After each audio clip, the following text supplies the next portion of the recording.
falaremos sobre racismo e políticas de segurança pública. Deixa eu fixar aqui comentário. Só um minuto, gente. Pronto. Fixado o comentário. Esperar o pessoal entrar. Nós teremos 2 convidados que são membros do Ministério Público de Amazonas e hoje a gente vai bater um papo muito bom e necessário. É mais do que necessário conversarmos sobre como está esse cenário de segurança pública no mundo e principalmente no nosso país, no Brasil, e falarmos como isso está permeado pela estrutura racista que nós temos. Carlinha chegou, Aninha, Mercedes, Matuzzi. Primeiro convidado já entrou. Oi, tudo bem, doutor André? Oi, tudo bom? Boa noite. Boa noite. Pessoal, esse é o doutor André. Eu vou primeiro apresentá-lo. Todo mundo já falei sobre o nosso tema. Doutor André é promotor de justiça, membro do Ministério Público do Amazonas. Ele é professor titular do Instituto Metropolitano de Ensino, mestre em Segurança Pública, Direitos Humanos e Cidadania pela UEA, doutorando em Ciências Criminais pela Universidade de Coimbra, especialista em Direito Processual pelo IME, Instituto Metropolitano de Ensino, graduado no curso de Extensão de Direito e Cidadania do século XXI pelo Instituto de Direito Penal Econômico Europeu da Universidade de Coimbra, foi membro do GAECO, no Gabinete Jurídico de Assuntos Institucionais da PGJ Amazonas. Atualmente é titular da 5ª Promotoria de Justiça Criminal de Manaus, certo? E diretor do Centro de Estudos e Aperfeiçoamento Funcional do Ministério Público do Amazonas, CEAF. Inclusive, o doutor André, assim como o próximo convidado, eles estão participando da live por meio do perfil do CEAF. Então, eu recomendo que todo mundo siga o perfil do CEAF. Tem muito, eles estão com uma programação super interessante, sempre tiveram, estava até olhando antes, quando não seguia. Tem programação de webinário, terão programação referente a lives próprias, enfim. Você quer se aperfeiçoar, não há necessidade de ser, né, doutor, servidor ou membro. A programação é aberta ao público que tem interesse dos assuntos que ali serão tratados. Tá certo? Tá certo. Fale um pouquinho rapidinho do CEAF para as pessoas. O nosso centro de estudos ele ainda está com esse nome, né, na configuração muito antiga ainda. Sim. É a nossa escola do Ministério Público do Estado do Amazonas. Nós estamos nas redes, hoje no Instagram. É esse Instagram que nós estamos entrando aqui. E também no YouTube, né? CEAF AM, ou então o Centro de Estudos do Amazonas, do Ministério Público do Estado do Amazonas, vai chegar lá. A nossa live aqui, ela tem 25 minutos, eu tinha muito assunto para falar. Mas eu estou agoniado aqui com o tempo. Eu estou com um monte de coisa na cabeça aqui já para deslocar também. Eu sei que é complicado porque eu sou especialista nisso, no assunto, né? Sabe bem. Eu sou especialista na teoria, né? Infelizmente, enfim, nós não vivemos essa situação na pele, Sim. Mas isso é um problema muito sério, inclusive, né? Porque muita gente que estuda a questão do racismo não são as pessoas que o sofrem na pele. Então, há aquele problema de apropriação do discurso e há uma série de problemas que a gente vai tratar aqui também. Sim, e quando eu falo especialista, eu falo nem tanto na área do racismo, porque uma coisa que eu acho interessante é que tanto o senhor como o próximo convidado, o doutor Armando, também membro do Ministério Público do Amazonas, é que vocês estão, mesmo não tendo o estereótipo, não fazendo parte da comunidade de pele preta, como eu e tantas outras pessoas, vocês, por tratarem, por exemplo, diretamente por conta do trabalho com segurança pública e tantos outros assuntos pertinentes à sociedade como geral, vocês estão adentrando aos estudos sobre racismo. E isso é interessante, e como já venho falando, e às vezes as pessoas perguntam, mas por que está tendo um branco falando sobre racismo? Além dos senhores, terão outros convidados que são negros e juristas, mas é interessante colocar o debate também para aqueles que não contêm o estereótipo, para aqueles que estão alheios à realidade vivida. mas que estão como espectadores de tudo. Então, pode começar a falar sobre racismo e segurança pública. Antes de adentrar o assunto, é muito interessante essa colocação sobre o que um branco vai falar sobre racismo. Eu queria colocar muito claramente que haveria muita vantagem para todos os brancos do mundo se não houvesse racismo. Porque a primeira ideia que se tem é que o racismo ele beneficiaria brancos e prejudicaria não brancos. Na verdade, o racismo prejudica todo mundo. O racismo prejudica a raça humana como um todo. Ele prejudica muito os pretos, porque são eles quem sofrem na pele, mas ele prejudica por demais a evolução da humanidade, prejudica a humanidade como um todo e também prejudica brancos. E aí nós vamos tratar o Yuval Harari, aquele célebre historiador que tem hoje uma trilogia famosíssima aí sobre o Homo sapiens, Homo Deus e depois as 20 questões da humanidade.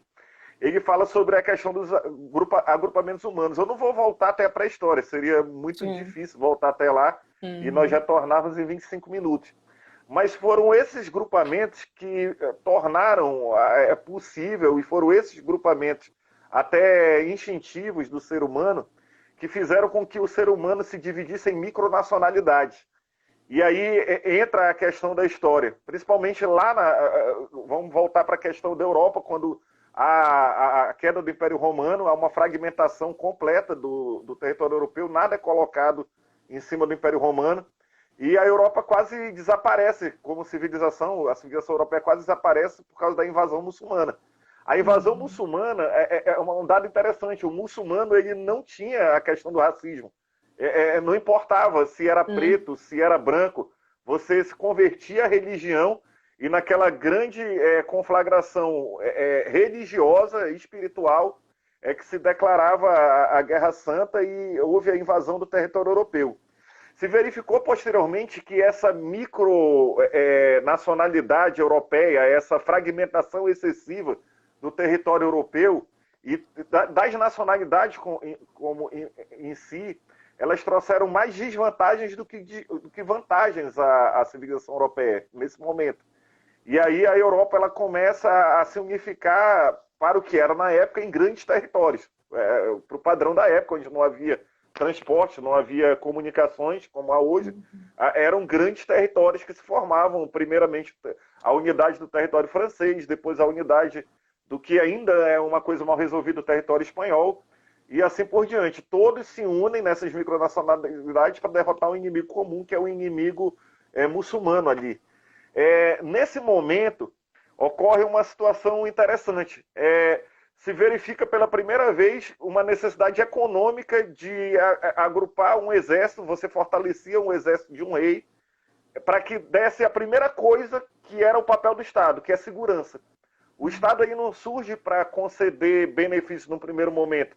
Ele não surge no primeiro momento para conceder bem-estar a populações, ele não é para dialogar com o cidadão, não havia esse conceito de cidadania, havia somente o conceito de segurança, segurança externa contra esse inimigo externo, no caso, o primeiro inimigo externo, o inimigo muçulmano, e depois as micronacionalidades guerreando entre si, o inimigo externo ainda num território europeu, mas principalmente a segurança interna daquelas cidades, aqueles burgos, né? Daí vem a questão da burguesia, que criavam ali uma produção e tinham necessidade de troca. Então o Estado ele nasce numa necessidade econômica de se conceder segurança ao cidadão. E é justamente esse conceito que é importante, por isso que eu volto, porque era sempre a segurança de um cidadão ali num determinado território. Lógico que não era esse conceito de cidadania pós-revolução inglesa, pós-revolução francesa, nem revolução americana, mas um conceito muito primitivo de cidadania, de Estado, de nacionalidade, ali, no determinado... Pagadores de tributos, em última análise. O cidadão mesmo. Exato. E que esses pagadores de tributos, eles pagavam tributos para um exército que os defendesse contra um inimigo externo. E esse inimigo externo eram as outras nacionalidades. Tanto as outras nacionalidades não compostas, não componentes daquele consórcio que faz aquele território grande, aquele exército grande, mas principalmente nacionalidades que não se entendiam entre si. E aí entra depois, porque a segurança pública, ela nasce na colônia com esse viés. Era o viés de proteção do colono branco europeu. Ele não tinha viés de proteção de ninguém mais, senão daqueles colonos europeus brancos que faziam parte daquelas primeiras cidades brasileiras. E lá atrás se procurou primeiramente escravizar os índios. E aí eu entro nesse assunto porque nós estamos aqui no Ministério do Estado do Amazonas. O Estado do Amazonas aqui tem aproximadamente 70 etnias de povos ameríndios. E esses povos até hoje eles têm língua própria, costumes próprios, cultura própria. E eles estão aqui dialogando com a gente a todo instante. Só que eles estão invisíveis. E aí é que eu queria falar sobre invisibilidade. Lá atrás, tanto primeiramente esses nacionais americanos, os índios, quanto posteriormente os negros que vieram trazidos à força, e vieram trazidos também de micronacionalidades fragmentadas. Os negros eles não vieram de um determinado local, e uma determinada língua, uma determinada cultura. Eram várias culturas, várias línguas, eram várias etnias africanas que foram trazidas à força de qualquer jeito, sem nenhum critério. Era só a questão da mão de obra, só havia a necessidade de se satisfazer a economia.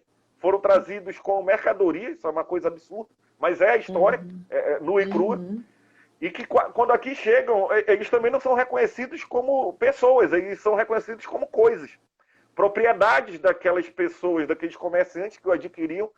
E a segurança pública toda, ela foi idealizada no Brasil em milícias de províncias, daí as polícias militares no posterior momento, e até hoje elas estão aí. Então, o conceito de polícia no Brasil, ele não surge como um conceito de polícia cidadã. Ele surge como um conceito de polícia, de milícia, de polícia militar, para que protegesse o interesse de colonos, depois o interesse dos provincianos brancos, contra índios e contra pretos. Então, é assim que surge a segurança pública no Brasil. E da segurança pública no Brasil surge também todo o sistema de justiça criminal.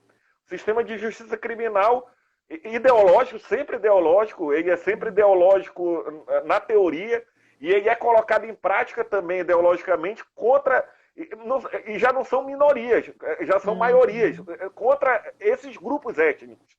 Os grupos étnicos de cor escura. E daí, no Brasil tem a questão do auto-intitulado pardo, né?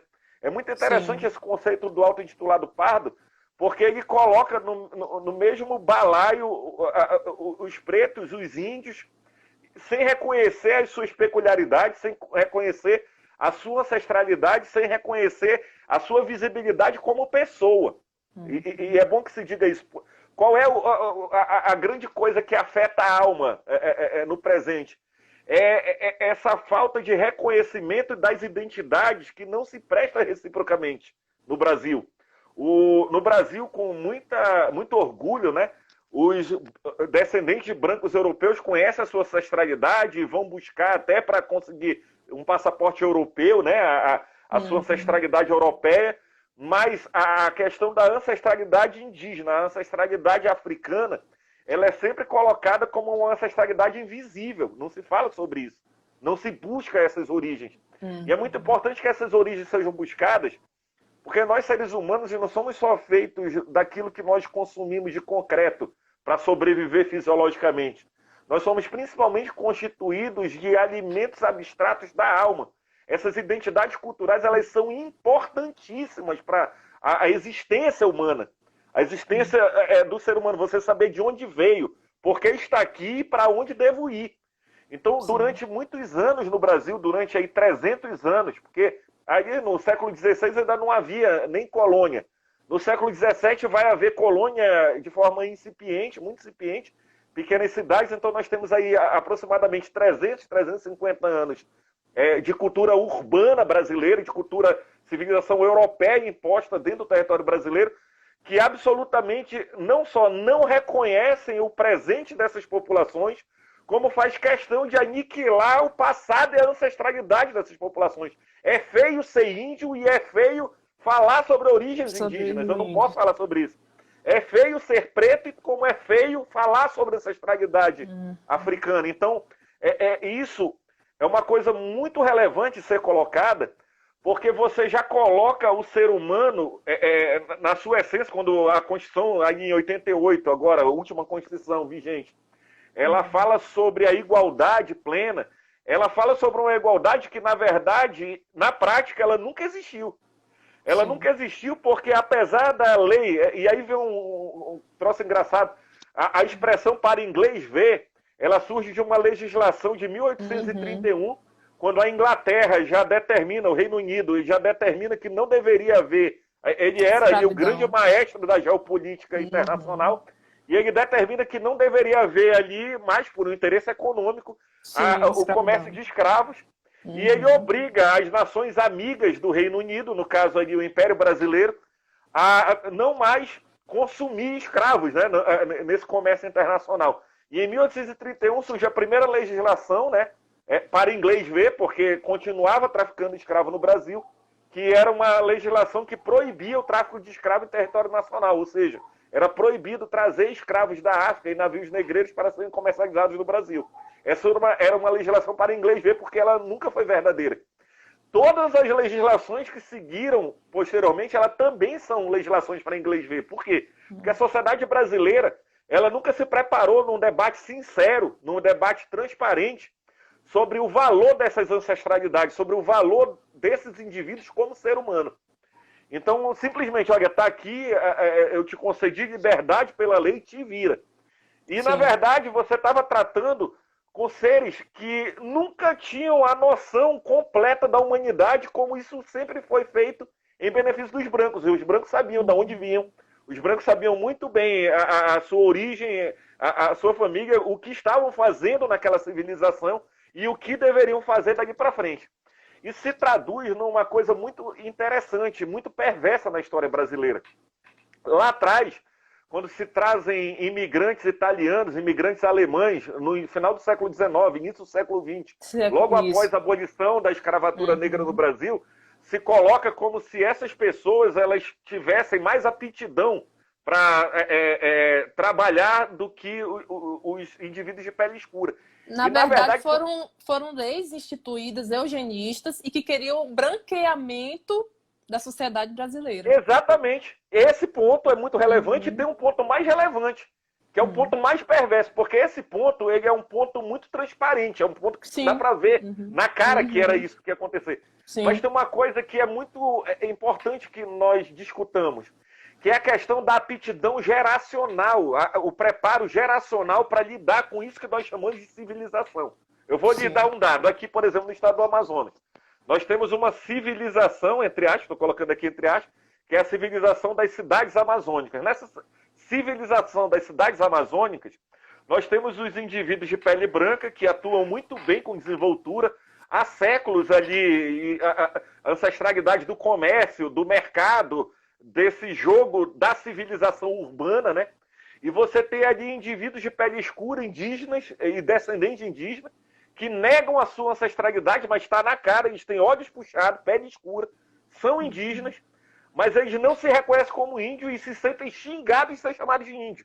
Sim. E o que acontece? Se me jogarem, eu, indivíduo branco, que sei aqui lidar com essa civilização de mercado, de concurso público, de meio urbano, de tomar café no Starbucks, essa coisa toda, eu, indivíduo, garotão, se me jogar no meio do mato, aqui no meio da floresta amazônica, muito provavelmente eu vou morrer de fome, de sede, porque eu não vou conseguir me abrigar nem conseguir alimento. Mas esse indivíduo, o indígena, ele tem toda a aptidão para trabalhar dentro daquele território, porque ele já vem com uma ancestralidade, ele vem com toda a memória geracional, a memória cultural da ancestralidade, da oralidade, de o que ele tem que fazer para sobreviver naquele meio ambiente. E essa foi a coisa mais perversa que fizeram com os indivíduos de pele escura. E aí eu coloco, eu sempre vou colocar, peço licença, para colocar nesse debate os meus indígenas aqui também. Porque eles também sofreram e continuam sofrendo essa mesma coisa. Sim. Porque o que acontece? Esses indivíduos eles não tinham a aptidão intergeracional dessa ancestralidade para sobreviver nesse ambiente que se criou urbano europeu.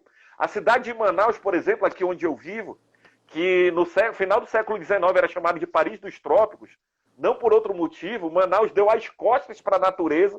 Manaus hoje, se você for visitar Manaus, Manaus não tem orla. A orla de Manaus são favelas. Por quê? Porque os indivíduos brancos europeus, eles entendiam que o conceito de civilização o bom conceito de civilização, ele passava por dar as costas para a natureza e para tudo que vinha dela, inclusive as pessoas que vinham dela.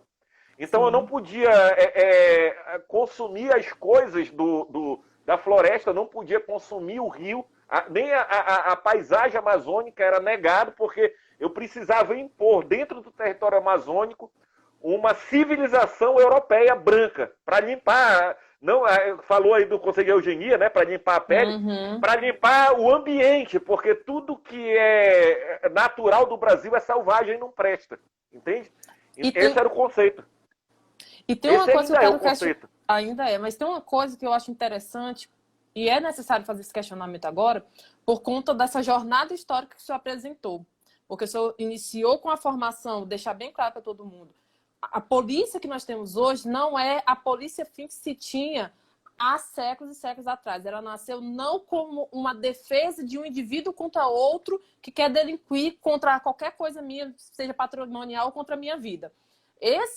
Essa polícia, ela foi criada, à época dos burgos, para proteger as cidadelas, os pequenos... Ou seja, era um grupo, era, na verdade, uma função do que hoje nós temos do Exército, né? Exato. Que é a defesa de fronteiras.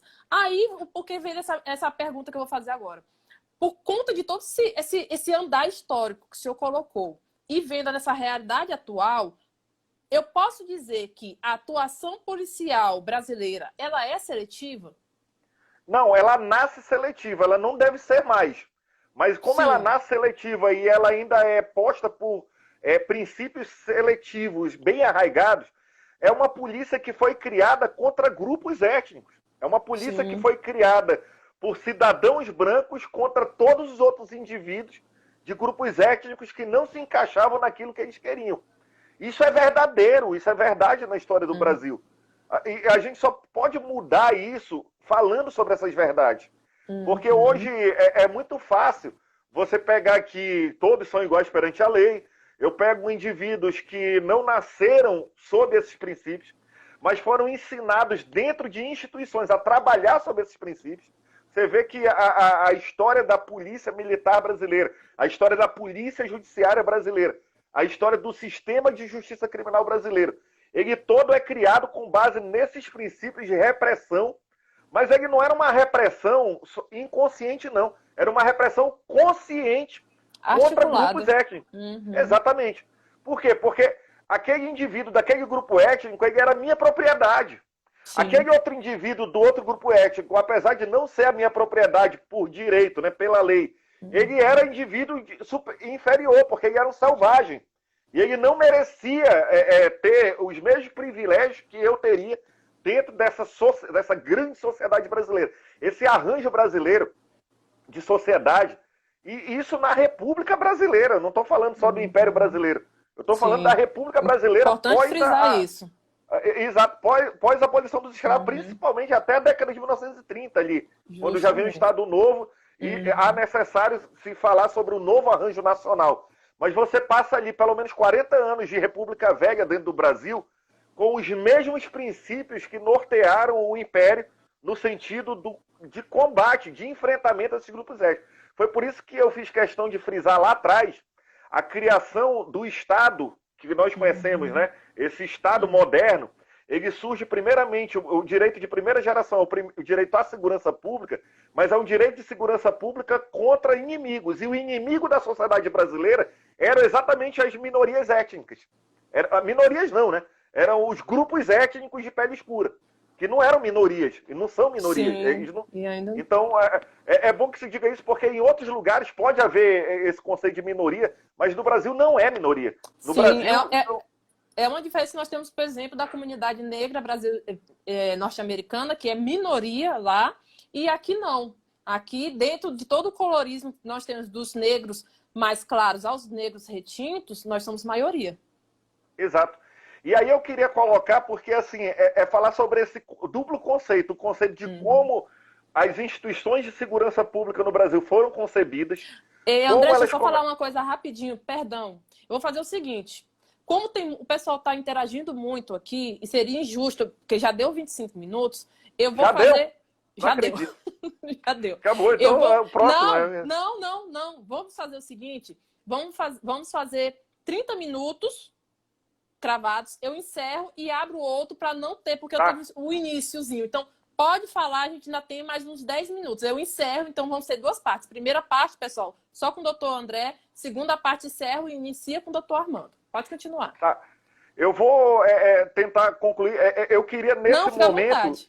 Tá? Eu queria, naquele momento, conceituar como as instituições de segurança e o sistema de justiça criminal brasileiro é concebido, como é que ele vai se comportar ao longo da história, como é que a lei, em tese, é hipócrita, ela não corresponde à realidade, ela não corresponde àquilo que ela quer regular.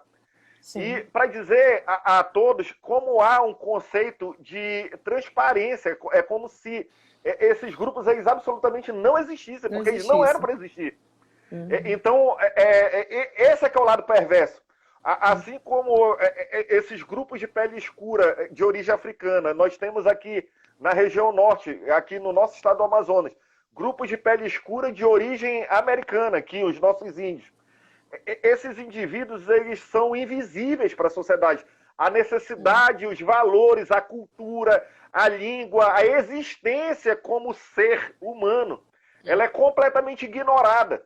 Aqui no Amazonas, por exemplo, para o amazonense, principalmente para o manauara, ele se sente xingado se for chamado de índio, quando isso deveria ser um orgulho. Orgulho. É lógico que o conceito de índio ele tem uma série de impropriedades semânticas. Mas essa questão que quer dizer o cidadão de origem americana, aqui autóctone, que não veio de nenhum outro território. Esse indivíduo ele é discriminado como ser humano, ele não é reconhecido em suas culturas e seus valores. A sua cultura é completamente diminuída dentro dessa vastidão das cidades amazônicas. E ele se diz ali, ele nunca se reconhece como índio, ele não se declara índio, nunca. Ele se declara qualquer coisa, menos índio. Tem uns aqui que se declaram japoneses, tem de origem asiática, isso é verdadeiro. Isso é um completo genocídio em vida dessas populações. Sim. E assim, um racismo institucional, um racismo sistemático dessas coisas, porque há crimes na legislação brasileira que são colocados de forma ideológica, que eles vão ser nitidamente praticados por esses grupos, porque eles não poderiam se impor de outra forma. Vou dar um exemplo, esses grupos aqui na Amazônia, eles não reconhecem, muitos dos seus grupos étnicos, o conceito de propriedade. Esse conceito de propriedade que nós brancos temos muito, do que é meu, o meu carro, o meu apartamento, os meus bens. Vários grupos étnicos indígenas, eles não foram concebidos por essa realidade. Então, para eles, não existe o crime de furto. Quando ele vai a um local, como ele comunga tudo ali com a comunidade ao mesmo tempo, se vai a um pequeno grupamento e ele leva uma bicicleta, ele acha que poderia levar porque todos os bens daquela tribo são de uso comum daquele povo. Há outras situações que a gente poderia passar aqui muito tempo falando, há um dado interessantíssimo. Pode me interromper, diz que tem 1 minuto, que aí eu vou falar uma fala em 1 minuto. Os Yanomami, por exemplo... 2 minutos. 2 minutos. Os Yanomami, eles são nômades. E dentro desse nomadismo, por exemplo, ele tem inclusive uma relativização do direito à vida. Por quê? Porque a vida para o indivíduo Yanomami, como ele era nômade, ela é uma vida da comunidade. O indivíduo ele vai ter um valor se ele conseguir ser útil ali na subsistência da comunidade. Então, é uma prática cultural ancestral do povo Yanomami o infanticídio de fetos recém-nascidos defeituosos. Então, eles não sabem se colocar de outra forma. É dessa forma que eles chegaram até o século XXI. E aí a criminalização, enfim, ou do aborto, ou do infanticídio, ele levaria a uma situação de antijuridicidade completa de toda a cultura dessas populações. Então, esse diálogo, eu não estou dizendo que importante, eu estou dizendo que isso está certo ou está errado, dentro dos nossos valores, isso é uma coisa que nós não concordamos, mas dentro do reconhecimento mútuo dessas ancestralidades, é importante que ele se ponha e é importante que haja um diálogo e um reconhecimento de que isso é verdadeiro. Eu não posso ignorar a existência. Ignorar a existência e os direitos de indivíduo de pele escura. Não só hoje é uma coisa ilegal, como é uma coisa extremamente abominável sob o ponto de vista da relação humana. E aí é que eu digo, nós, sociedade, inclusive os indivíduos de pele branca, nós temos muito a ganhar com a evolução dessas ideias antirracistas. Ganha a sociedade como um todo. Por quê? Porque a partir daquele momento, outros indivíduos vão partilhar culturas, vão partilhar histórias, vão partilhar ancestralidades que tornam a nossa vivência mais rica, tornam a nossa vivência mais relevante, tornam a nossa vivência, em última análise, mais interessante de se viver. Porque o que é a vida humana? A vida humana é qualquer coisa que acontece entre o nascimento e a morte. E entre o nascimento e a morte, a gente vive nessa mediocridade de adquirir bens, adquirir um casamento, adquirir uma família cristã, não sei o quê, aquela coisa toda, fazer aquele H, responder a projeções sociais, projeções culturais. E muitas das vezes essa projeção é uma projeção estéril, porque ela não dialoga com a riqueza do que é o universo. E esse universo humano, ele passa pela cultura, ele passa pelo valor, ele passa pelas crenças, ele passa pelos orixás, ele passa por Tupã, ele passa pelos deuses, ele passa pela espiritualidade desses povos. E o reconhecimento disso, ele tornaria, em última análise, a existência humana mais rica. E nós temos perdido muito por esses preconceitos, por uma existência insípida de só reconhecer um modelo como um modelo correto. E, na verdade, não há modelo correto. Na verdade, há modelo de se viver com felicidade. E, infelizmente, nós não temos atingido a felicidade por meio desse modelo. E nós precisamos conhecer muito mais outras culturas e outras formas de interagir com o mundo que tornariam a nossa existência muito mais digna, muito mais branda e muito mais feliz. Muito obrigado. Eu já passei do tempo, eu nem vi. Não, calma. Tem um questionamento aqui que eu vou fazer para o senhor. Calma. Tem o G. Garcia, ele está perguntando, porque está bem pequenininho. Gostaria de saber do doutor André de que forma o ordenamento jurídico pode se sobrepor a estas questões de culto que tentam se impor sobre o ordenamento. Não só estas questões mais radicais. Ele complementa mais à frente mais questões como monogamia versus poligamia islâmica, por exemplo. Pois essa interação das nacionalidades, porque se imaginou lá naquela concepção europeia que eu ia fazer um território, dentro desse território eu ia impor minhas leis por meio do meu exército, por meio das minhas polícias, e que todo mundo ia ter que cumprir aquilo e estava ponto final acabado. Não havia no início diálogo com cidadania, não havia diálogo com outras culturas. Todo mundo se adaptava naquele modelo na porrada, ou então era banido, era preso, era banido da sociedade, ou então era mesmo assassinado e acabou, tá entendendo? Ia para a forca como um indivíduo que não merecia viver naquela sociedade. A existência hoje, ela passa por outros diálogos. A gente precisa imaginar um sistema de justiça criminal fora da caixa. E para imaginar um sistema de justiça criminal fora da caixa, nós precisamos imaginar um ordenamento e uma forma de trabalhar o direito também fora dessa caixa. E fora da caixa não quer dizer caos. Fora da caixa quer dizer harmonia. Harmonia entre essas culturas, a harmonia entre essas existências e a harmonia entre essas formas de viver. É uma falácia no Brasil dizer que há uma sobreposição, que aqui a religião oficial é essa, que aqui a cultura tem que ser essa. Essa imposição ela sempre vai ser artificial, ela sempre vai gerar conflito, ela sempre vai gerar infelicidade. Enquanto nós não reconhecermos esse multiculturalismo e a legislação, em última análise, proteger esse multiculturalismo, nós sempre vamos ser indivíduos que vão viver com um déficit de justiça subjetiva. Aquela justiça propriamente dita, a justiça divina, parece que a gente sempre está em déficit, parece que falta sempre alguma coisa à nossa existência. E o que falta à nossa existência é justamente essa harmonização de dialogar com o diferente. É isso. As instituições não dialogam. A lei não dialoga.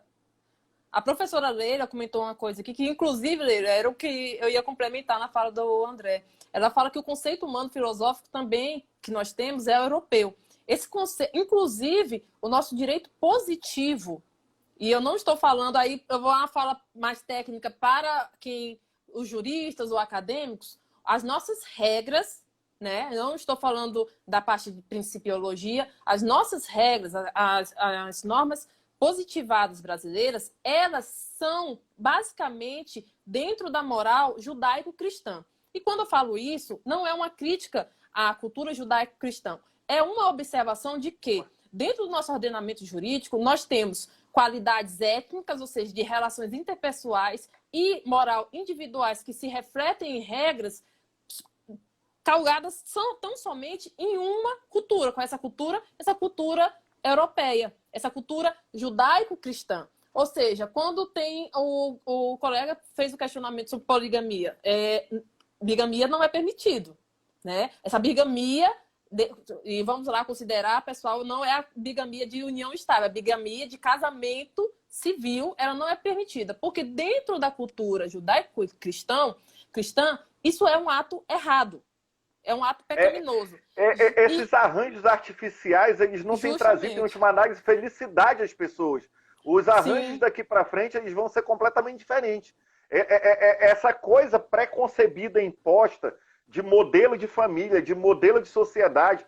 E o que é pior, criminalizando modelos diferentes. Porque uma coisa é eu ter um modelo que eu quero aqui dizer que é o correto, eu posso dialogar com as pessoas de dizer que esse modelo pode trazer mais vantagem, mas ao contrário disso, eu imponho uma lei penal, dizendo que aquela forma de interagir com a religião, aquela forma de interagir com a cultura, aquela forma de interagir com a psicologia humana, ela é errada. E o indivíduo sempre... E aí eu falei em déficit, né, entre a lei e a justiça. O indivíduo, hoje, no século XXI, ele ainda se encontra em déficit na sua colocação junto à sociedade. Isso não é exclusividade dos indivíduos de pele escura. Qualquer indivíduo que não se encaixe, que não se adapte a esse modelo que é imposto, a ele vai ser colocado um sistema de justiça que vai rodar contra ele. Se ele não se encaixar ali, ele vai acabar sendo preso, ele vai acabar sendo banido. Entende? Então, mas isso nasceu lá atrás, em culturas completamente diferentes, que era a cultura... Quem mais sofreu e quem mais sofre são indivíduos de pele escura que vêm de uma cultura ancestral completamente diferente do que esses modelos dialogam e do que esses modelos impõem. Eu vou dizer aqui, a religião cristã, as escrituras, elas trazem uma paz de espírito quando você lê, porque tem ali muita sabedoria na Bíblia. Ok, mas também as religiões africanas, o candomblé, e aqui no Brasil, as outras religiões que houveram miscigenação, elas também trazem uma paz muito grande a muitos indivíduos. Então não é só uma forma de dialogar com a espiritualidade, entende? E até hoje, a forma do diálogo que as pessoas enxergam nessas religiões parece que é um diálogo espúrio. Essas religiões, elas não dialogam bem. Então, quer dizer, aquilo que há de mais sagrado no ser humano, que é a espiritualidade, o do negro, a sociedade determina que não presta. Sabe? A religião de matiz africana, ela está errada. Isso é um equívoco completamente absurdo. Então, é linda a história dos orixás, linda a história dos orixás. Ele traz mais espírito a muitos indivíduos. É uma forma diferente de dialogar com o mundo. Linda, maravilhosa. Mas nós entendemos, não sou eu, digo aqui, os brancos entendem que aqui quem impõe o modelo, que isso é uma forma espúria de se dialogar com a espiritualidade. Então, isso é uma das formas que foi imposta no Brasil de opressão, uma opressão absurda. Não bastava eu oprimir teu corpo, eu tenho que oprimir o teu espírito. Eu tenho que oprimir a tua identidade. Você, indivíduo de pele escura, você não serve para nada, só o indivíduo de pele branca e aquele modelo de pele branca. Então, o Brasil, as instituições brasileiras, todas foram concebidas para proteger esse modelo que você colocou aí muito bem, judaico-cristão, de dialogar não só com a espiritualidade, mas a imposição desses valores refletidos na sociedade, que é uma coisa completamente equivocada para os dias de hoje. A velocidade com que a comunicação se fragmentou no mundo, a velocidade com que os meios de transporte hoje tornaram completamente líquidos o conceito de nacionalidade. Hoje o conceito de proteção de bens jurídicos é um conceito transnacional, porque eu estou falando aqui para o mundo inteiro tem acesso a esse nosso diálogo. Valores do mundo inteiro estão interagindo e tem que ser colocados em justa posição e harmonia. Mas não, eu me fecho em um mundo completamente insípido, completamente preto e branco, que eu não posso dialogar com as multicores, as multiculturas, e essas multiculturas não prestam, e só meu modelo que presta. E esse meu modelo imposto que presta, na verdade, ele não presta. Por quê? Porque nós chegamos no limiar do século XXI com questões muito básicas da humanidade que não foram resolvidas, tá entendendo? A questão da subsistência humana, da fome, da dignidade humana, isso não foi resolvido. E é esse motor das necessidades econômicas, né, dos indivíduos que fazem com que essas discussões elas ainda aconteçam de forma acalorada. Se esse modelo imposto ele realmente prestasse e fosse vantajoso, nós não estaríamos dialogando com vários primitivismos e várias iniquidades que a nossa sociedade ainda vive. Sobretudo aí, colocando até hoje na área da segurança pública. André, a última pergunta. Olha, tu conversas e o pessoal está gostando porque estão fazendo pergunta. Eu não posso deixar de passar essa pergunta, Claro. que é de um colega. Heitor, obrigado pelo questionamento inteligentíssimo. O Heitor perguntou se o MP possui autonomia para não denunciar crimes que entende ferir o multiculturalismo, como é o caso da bigamia para certas religiões, né? Ou sacrifício de animais em âmbito religioso, no caso, algumas religiões de matriz afro. Nós temos um problema aqui. Obrigado pela pergunta. Essa pergunta ela é muito complexa. Eu vou tentar explicar aqui. O nosso Código Penal ele é da década de 40. A nossa Constituição, de 1988, há uma reforma depois do Código Penal em 84, na parte especial, mas essa reforma ela ainda é anterior à Constituição de 88. Hoje nós temos um princípio chamado princípio da tipicidade coglobante, no qual uma norma penal ela só se justifica como legítima e válida se ela protege um bem jurídico socialmente relevante. Uhum. Então, o que acontece? A bigamia, ela protege um bem jurídico socialmente relevante, aí vai do valor do ser humano, do valor do indivíduo. Mas essa relevância, ela tem que ser a relevância da interpretação constitucional. Então, por exemplo, o crime de injúria racial, os crimes de discriminação racial, todos eles são crimes que dialogam com bem jurídico extremamente relevantes para a Constituição, porque não pode ser um bem juridicamente relevante da minha cabeça, tem que ser um bem constitucionalmente relevante. E a diversidade cultural e a diversidade racial, ela é um bem culturalmente relevante. Recente, ele mencionou a questão do sacrifício de animais, e aí você está em justa posição de dois bens jurídicos socialmente relevantes, que é a liberdade religiosa dessas matrizes e a questão da proteção dos animais. Os animais. E houve uma decisão do STF de mais ou menos março ou abril do ano passado. Ano passado, qual, justamente. Exato. No qual reconhece a preponderância da liberdade religiosa sobre essa questão do confronto de valores. Lógico, sem maus tratos, né? Com um sacrifício respeitoso, dentro de rituais que respeitam a dignidade daquele animal que está sendo dado em sacrifício. Reconhece o STF, em muito grosso apartado aqui, muita síntese, que da mesma forma que eu posso criar animais para alimentar o meu corpo, eu poderia criar animais para alimentar meu espírito. Tanto uma forma ou outra, Perfeito. Ela tem que respeitar a dignidade dos animais. André, 40 minutos. Foram poucos. Desculpa. Não, eu desculpa passei nada. muito. Como eu falei, não, eu peço todo mundo, por favor, eu vou encerrar só para ficar bem dividido e para o doutor Armando não ficar com tempo menor, ficar proporcional. Eu agradeço imensamente por ter aceito o convite. Eu agradeço imensamente por ter feito essa colaboração do meu perfil com o CEAF. Tudo que precisar, coloco-me à disposição, tá? E só tenho gratidão. Obrigada. Você contribuiu demais mesmo. Tá bom? Obrigado, gente. Boa noite, Armando. Toque firme aí. O Armando vai dar mais show aí, que ele é que é top. Eu sou só o... Não, ambos. Obrigada. Tchau. Obrigado. Tchau. Gente, eu vou encerrar e vou iniciar um novo, tá bom? Tchau, gente. Boa noite, doutor Armando. Boa noite. Estava aqui acompanhando o colega antes também. Brilhante, foi ótimo. Gente, eu só estou fixando aqui só um minutinho para todo mundo saber. Pronto, fixado. Eu vou começar apresentando o doutor Armando, nosso segundo convidado de hoje, que vai falar também sobre racismo e políticas de segurança pública. O doutor Armando é promotor de justiça, membro do Ministério Público do Estado do Amazonas, mestre em Direito Ambiental pela Universidade do Estado do Amazonas. Certo? Perfeito. E o que o senhor tem a falar sobre esse tema fácil? Bom, vamos lá, né? Primeiramente, eu queria agradecer o convite da colega Carla, sua irmã também já participou aqui, né? Sim, brilhante também. Uma maravilhosa aquisição do Ministério Público do Estado do Amazonas.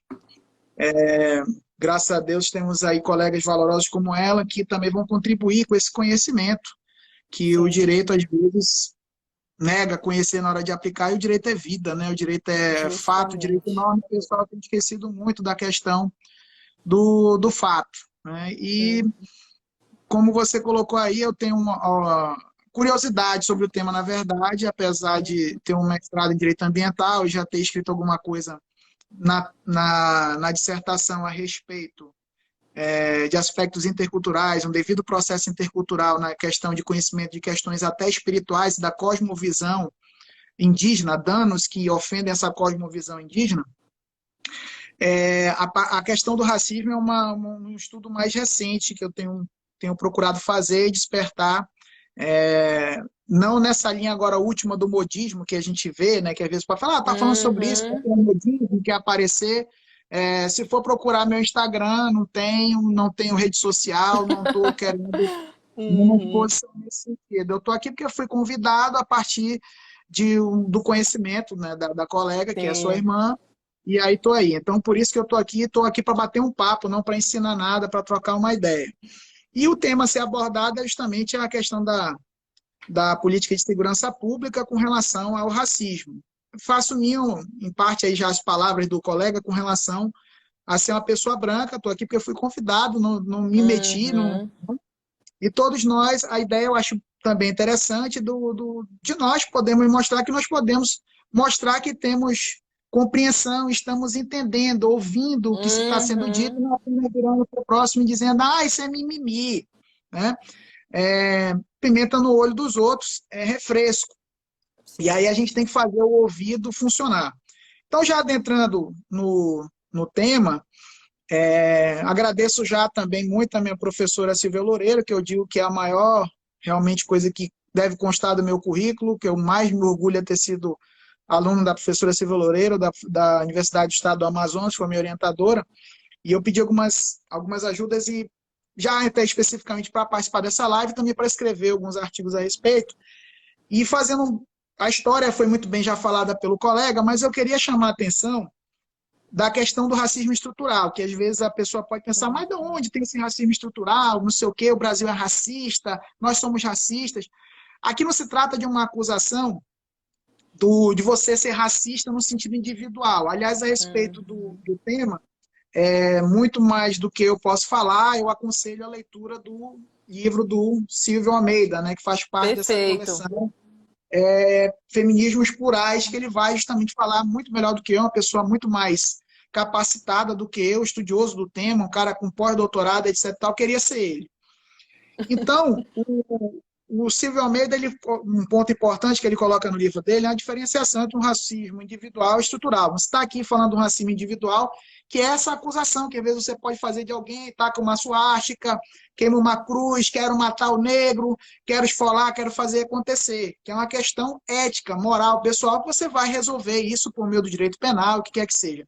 Nós não estamos Uhum. falando desse racismo explícito. O que nós estamos aqui falando a respeito e que aí interessa muito mais na política de segurança pública, que não é a aplicação desse direito penal, esse daí está resolvido. O cara é doido, é racista, temos aí já a legislação para isso, deveria ter umas coisas mais específicas, e Uhum. nós podemos resolver isso. A discriminação no ambiente de trabalho, isso é tal, há uma legislação para isso, nós vamos aplicar, não é essa a questão. É questão de política de segurança pública. E aí nós temos que parar para perceber o racismo estrutural, que aí já é outro level do negócio, que se eu fosse querer realmente explicar com a profundidade do Silvio, por isso indico o livro, não haveria tempo aqui. Mas, basicamente, o racismo estrutural é toda essa malha de coisas que nós temos ao redor, por meio cultural, que vem desde, vamos colocar assim, desde a época do colonialismo, e aí essa estrutura do capitalismo vem desde lá, apenas se reestruturando, mas mantendo uma massa de pessoas negras subalternas, expostas a condições sociais degradantes, e depois essas pessoas vão se transformar, inclusive, numa massa pobre. E aí o discurso deixa de ser diretamente contrário ao negro, de superioridade ao negro, e para poder escravizá-lo, e aí isso vai ser colocado o verniz justamente da desigualdade social. Não, né? Nós vamos ali tentar sempre colocar isso de uma forma nude para não aparecer o racismo estrutural. E o racismo estrutural, ele é uma realidade. Se você, por exemplo, é branco nesse momento e pode pensar assim, esse cara é louco, está querendo dar uma de bonzão, qualquer coisa do tipo, você para pensar no seguinte, quantas vezes você se preocupou com o teu filho voltar de casa e ele ser abordado pela PM com uma certeza muito grande disso acontecer, ele voltando do colégio, digamos. Eu acho que você não passa por isso. Mas se você formular esse questionário, essa questão, a pessoa negra, ela é aterrorizada sobre isso cotidianamente. E aí o teu discurso também pode ser, não, mas aí o cara mora numa área de alta incidência de criminalidade, que ele não tem culpa, porque normalmente também são áreas afetadas pela desigualdade social. Eu te garanto o seguinte, se fosse teu neto, ou você morando lá por alguma circunstância da vida, você não ia querer que teu filho, que o teu neto, o teu parente, fosse abordado pelo simples fato dele estar voltando para casa e estar fardado. Ele não, mas pode ser que ele esteja disfarçado e carregando um tablete de cocaína lá na bolsa dele. Ok, esse é o ponto que eu vou deixar para o final, para a gente discutir um pouco, que é a questão da fundada suspeita.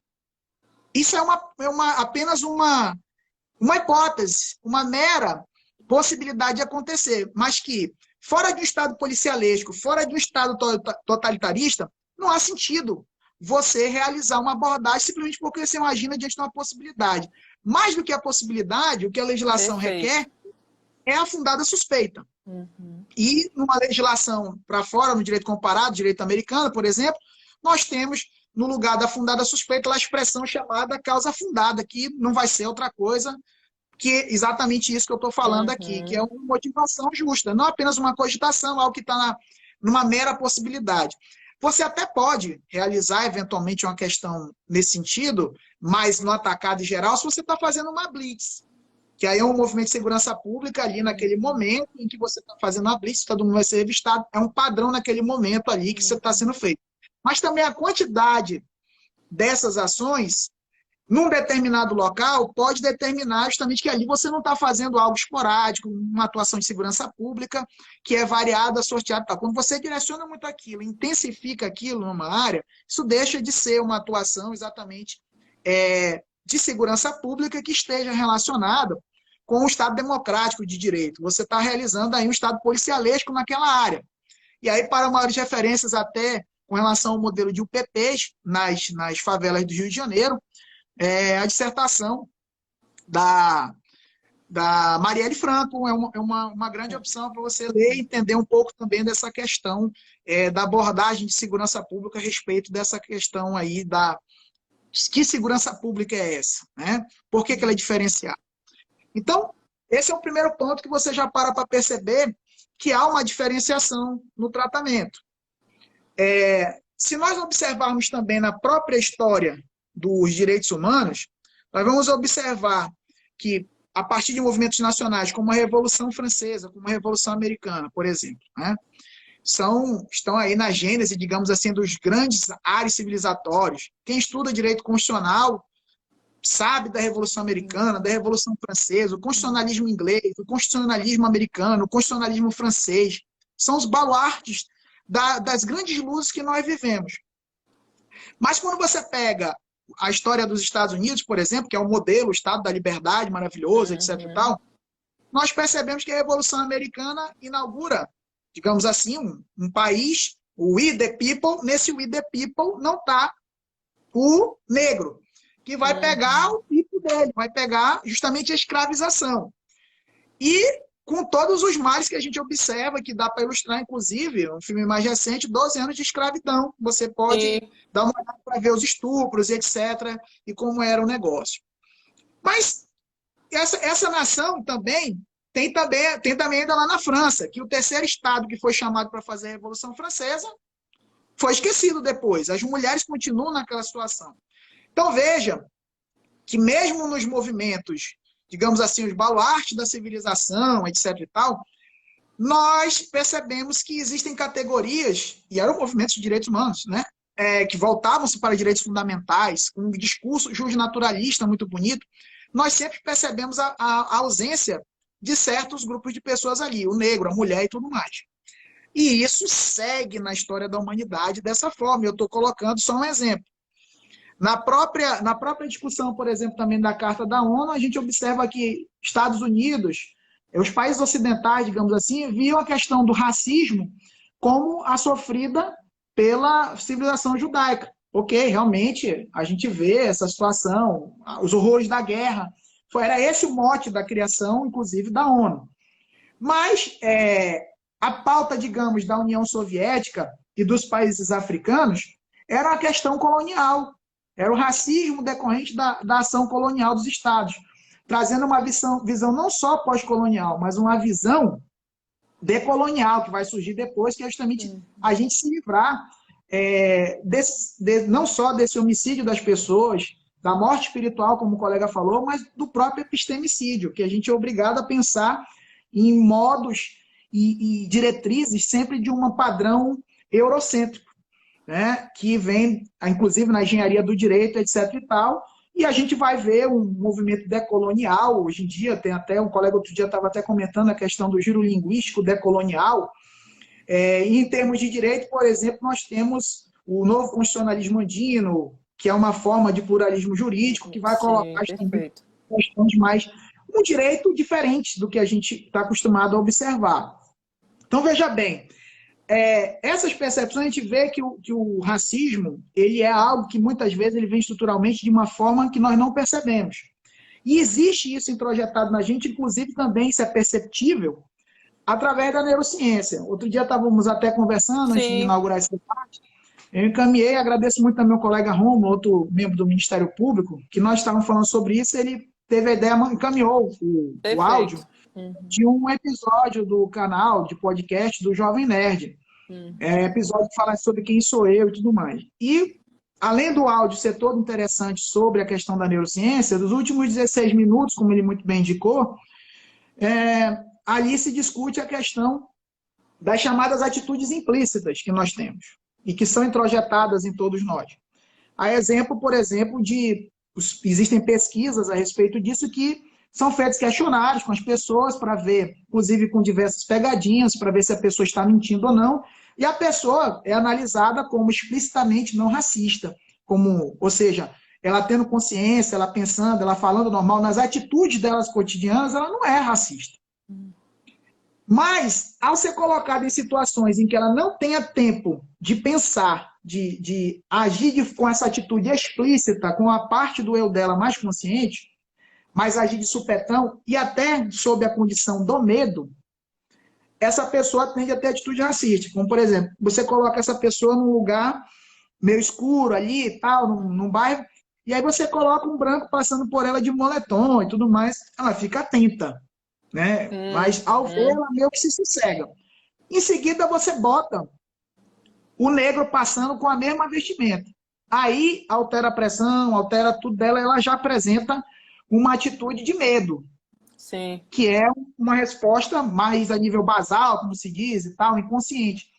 Então, isso é do quê? Porque ela é racista? A nível de atitude explícita, não. Mas implicitamente, ela não tem como sair de uma sociedade que vai introjetando isso nela. E isso acontece de diversas formas, inclusive com machismo. Nós podemos observar também nesse mesmo áudio citado essa situação, né, de que as palavras em inglês não possuem gênero, normalmente. Sim, então você vê ótimo.